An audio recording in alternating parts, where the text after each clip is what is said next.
IC ബാലകൃഷ്ണനെതിരെ kurma സമുദായത്തിലെ കോൺഗ്രസ് നേതൃത്വം രംഗത്ത്. കുറുമാ സമുദായത്തിന് ഭൂരിപക്ഷമുള്ള ബത്തേരിയിൽ IC ബാലകൃഷ്ണൻ 4ാം തവണയും മത്സരിക്കുന്നതിനെതിരെയാണ് കുറുമാ സമുദായത്തിലെ ആളുകൾ രംഗത്ത് വന്നത്. അഴിമതി ആരോപണം, NM വിജയന്റെ ആത്മഹത്യാ കേസുകൾ എന്നിവ നിലനിൽക്കെ IC ബാലകൃഷ്ണനെ ഇനിയും മത്സരിപ്പിക്കരുതെന്നും നേതൃത്വം.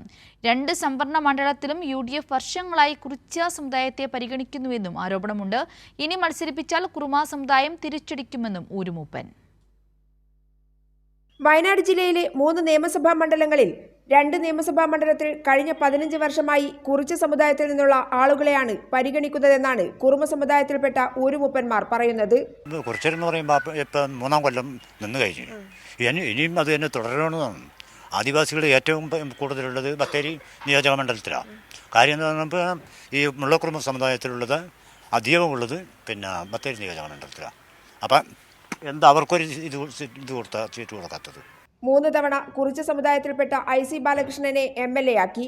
അഴിമതി ആരോപണം, NM വിജയന്റെ ആത്മഹത്യാ കേസുകൾ എന്നിവയൊക്കെ നിലനിൽക്കെ 4ാം തവണയും IC ബാലകൃഷ്ണനെ മത്സരിപ്പിച്ചാൽ കുറുമ സമുദായം തിരിച്ചടിക്കും. ഇതിപ്പോൾ 4ാം തവണയും ഇത്തരത്തിൽ തന്നെ 2 കുറിച്യരെയാണ് മത്സരിക്കാൻ വേണ്ടി കോൺഗ്രസ് നേതൃത്വം തീരുമാനിക്കുന്നതെങ്കിൽ കുറുമ സമുദായം ശക്തമായി പ്രതികരിക്കുമെന്നാണ് കുറുമ സമുദായത്തിന്റെ നേതാക്കൾ പറഞ്ഞിട്ടുള്ളത്. ബത്തേരി മണ്ഡലത്തിൽ 36,000 വോട്ടർമാർ കുറുമ സമുദായത്തിൽ നിന്നുണ്ട്.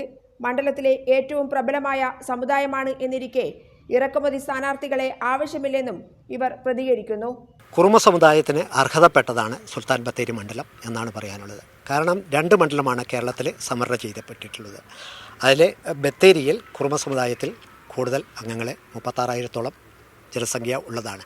അത് സാമൂഹ്യ രംഗത്തും സാംസ്കാരിക രംഗത്തും എല്ലാ പൊതുപ്രവർത്തന രംഗത്ത് പ്രവർത്തിക്കുന്ന എത്രയോ വ്യക്തികൾ മാനന്തവാടി സുൽത്താൻ ബത്തേരി മണ്ഡലത്തിലുണ്ട്. സുൽത്താൻ ബത്തേരി മണ്ഡലത്തിൽ ഇല്ലാഞ്ഞിട്ടല്ല മാനന്തവാടിയിൽ നിന്നും ഒരാളെ സുൽത്താൻ ബത്തേരിക്ക് ഇറക്കുമതി ചെയ്തത്. IC ബാലകൃഷ്ണൻ MLAക്കെതിരെയുള്ള ജനവികാരം ശക്തമായിക്കൊണ്ടിരിക്കുകയാണ്. പ്രത്യേകിച്ച് കുറുമ സമുദായത്തിൽ നിന്ന് കോൺഗ്രസ് കുറുമ സമുദായത്തെ പരിഗണിക്കുന്നില്ല എന്നുള്ളതാണ് ഏറ്റവും പ്രധാനപ്പെട്ട വാദമായി ഇവർ ഉന്നയിക്കുന്നത്.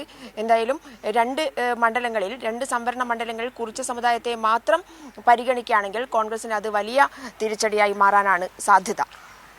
അനിൽ കല്യാശ്ശേരിക്കൊപ്പം PV ജോഷില.